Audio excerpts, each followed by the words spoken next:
Hello traders, so meron tayong running buy setup kay gold ngayon. So waiting lang ako ma-hit yung take profit level ko dito, first take profit level. So that's around, tingnan natin magkano ba yan. Yan, $402.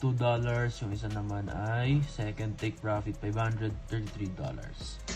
So yan ay ang first position natin or buy setup ngayong Asian session.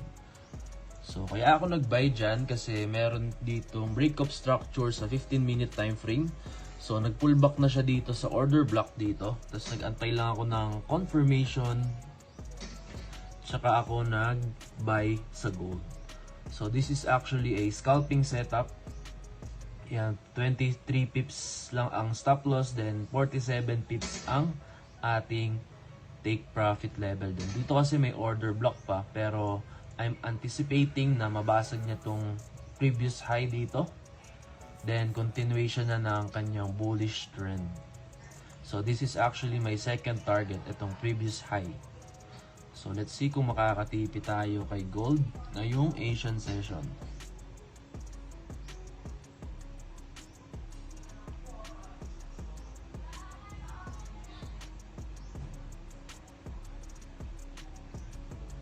Ayan, so malapit na may hit yung isa. Ayun, TP hit. So congrats nga pala sa mga nakasabay sa aking buy setup. Actually, sinend ko yan sa aking VIP channel. So kung wala ka pa sa aking VIP channel, nag-send ako ng scalping setup dito daily.